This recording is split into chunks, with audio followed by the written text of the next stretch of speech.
Chinese tennis star Peng Shuai disappeared.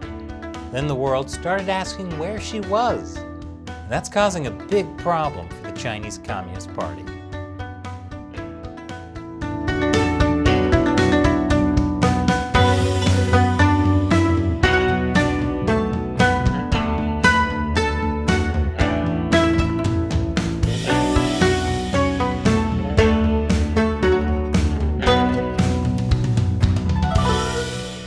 Welcome to China Uncensored. I'm Chris Chappell.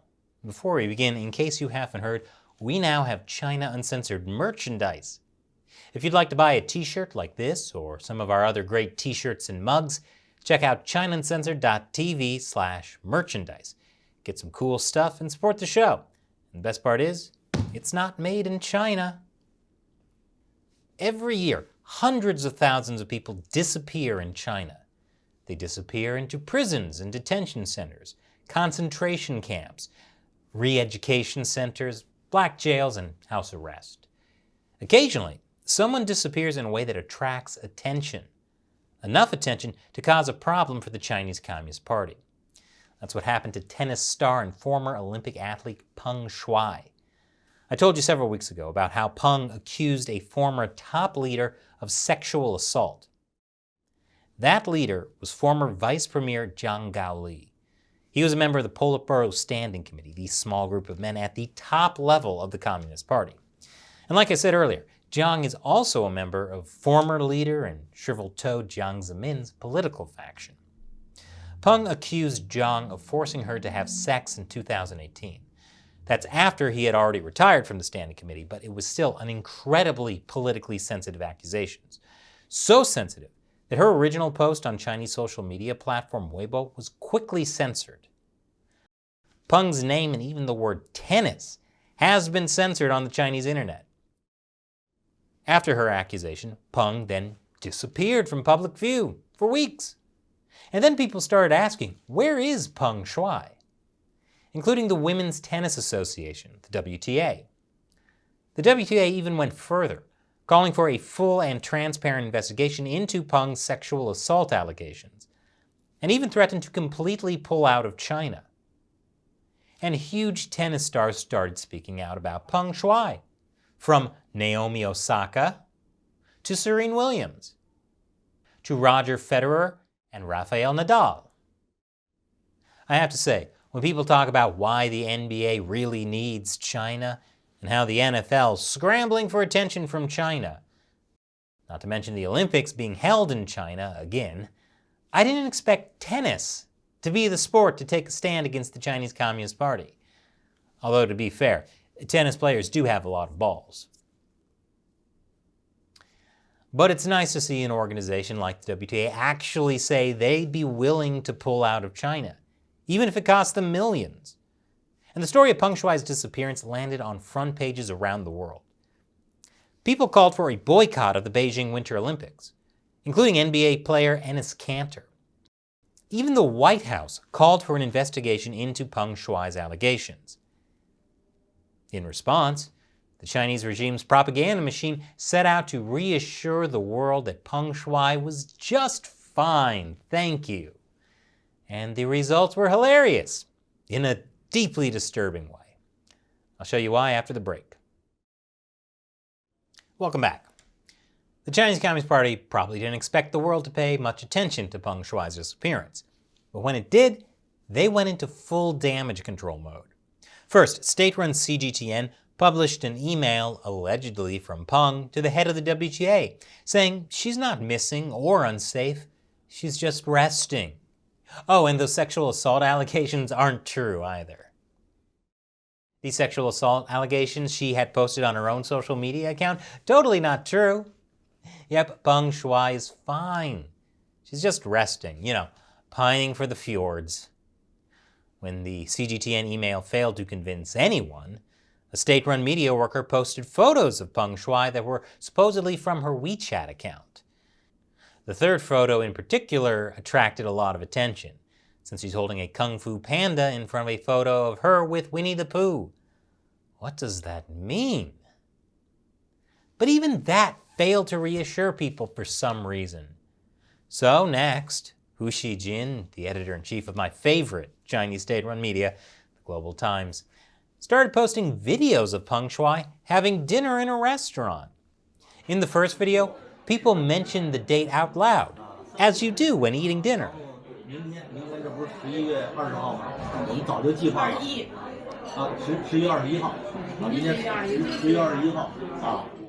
In the second video, the date is written on the door, which is a normal thing restaurants do. I'm just surprised Hu Xijin didn't show a picture of Peng Shuai reading the newspaper too. But the next day, Hu did post videos of Peng Shuai signing autographs at a youth tennis match. See, there she is, smiling, in public. If anyone is still worried about Peng's safety, it's clearly because they are dark, twisted people who live in terrible countries. It has nothing at all to do with the Chinese regime's long history of disappearing and reappearing people. And finally, the president of the International Olympic Committee was able to have a video call with Peng, and she was fine. Look at her, smiling. Clearly nothing is wrong. Now, why did Peng have a call with the IOC and not the WTA, which has been demanding all along to be able to talk directly to her? Is it because the IOC definitely wants to hold the Olympics in Beijing in a few months and therefore won't ask any awkward questions like, were you sexually assaulted? But in many ways, the Chinese Communist Party's propaganda backfired. Because the more they insisted Peng was doing great, the more people had questions about whether she really was. More after the break. Welcome back. After a global outcry over Peng Shuai's disappearance, the Chinese Communist Party has responded with a highly orchestrated campaign to show Peng Shuai is safe and free. It's not the first time they've done something like this either. It's a familiar pattern. The Chinese regime has a long history of silencing high-profile dissenters and erasing inconvenient truths, then forcing the oppressed to appear on video to recant allegations, admit to crimes, or tell the public that they are safe and well. Peng's reappearance under pressure shows the Chinese Communist Party has her under control, as it's called in Chinese. She's complying. There's just no way to know whether Peng Shuai is actually safe and well. That's the way the system is set up. Even if Peng left China, the Communist Party could threaten her friends and relatives to silence her. We've talked to many Chinese dissidents who have been threatened exactly like that. One sign that Peng's not actually free?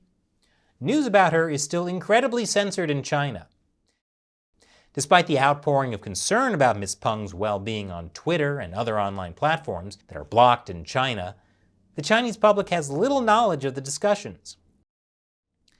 Chinese state-run media has been doing a huge propaganda push about Peng, but it's all on Twitter, which means it's for foreigners, not Chinese people inside China, where Twitter is blocked.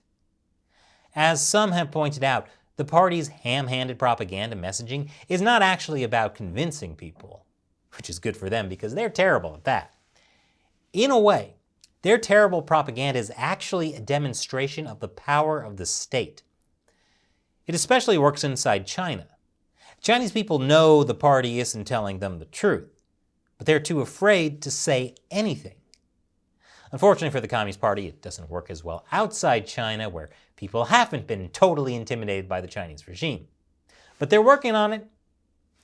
Peng Shuai is not the only high-profile disappearance and reappearance recently. Last year, Chinese billionaire Jack Ma disappeared for 3 months after he made a speech criticizing government regulation. Over the summer, Chinese actress Jia Wei was scrubbed from the Chinese internet, and she's barely been seen since. But these are all people whose disappearances were noticed on the world stage. Like I said earlier, there are hundreds of thousands of people who disappear in China each year. Peng Shuai is much luckier than them.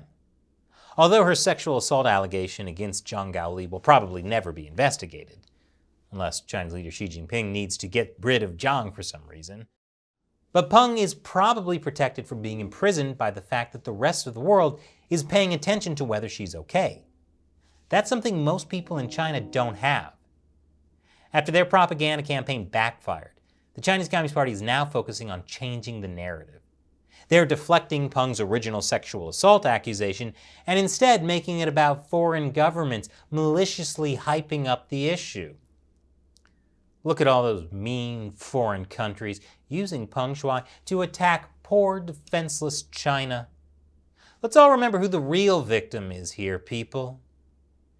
And now it's time for me to answer a question from a fan who supports China Uncensored, the crowdfunding website Patreon, or the subscription community Locals. Timuka Venables asks, my question is, do you think that looking back, the CCP will regret their sledgehammer to crack a walnut approach with Hong Kong, as it ultimately has meant that people can see them for what they really are, don't keep their word, don't respect international treaties they themselves proposed, and that they can't try and sell one country, two systems as a viable option for Taiwan anymore? Great question, Timuka. What you said about the results of the Chinese Communist Party's sledgehammer approach is absolutely right. Their treatment of Hong Kong has opened many people's eyes, and it's also gotten governments around the world to stand up to the Communist Party. And as Shelley, Matt, and I found out when we traveled to Taiwan to cover the presidential election in January 2020, what happened in Hong Kong definitely affected how people voted. So the Chinese Communist Party did gain control over Hong Kong, but it backfired in many ways. So, do they regret it, Timuka? Well, if the party had to do it all over again, they would do the exact same thing. They have to. Their system prioritizes control over everything else. After millions marched in the street against their rule, the Communist Party saw Hong Kong as a threat. They could not tolerate leaving Hong Kong free, no matter how bad the damage to their reputation, no matter how negatively it affected their global ambitions. They had to control Hong Kong above all. In a way, it's similar to what we've been talking about with how they disappear people. Wouldn't it be better for them to just stop controlling Peng Shuai instead of doubling down on this ham-fisted propaganda showing she's totally fine? But this is the only way the party can handle it. The Chinese Communist Party can never back down. They think that would make them weak and undermine their rule. That's why they would rather shoot people in the streets of Beijing than agree to political reform. Thanks for your question, Timuka, and thanks for supporting China Uncensored. And if you'd like to have me answer your question on the show, join us on Patreon or Locals. Once again, I'm Chris Chappell. Thanks for watching China Uncensored.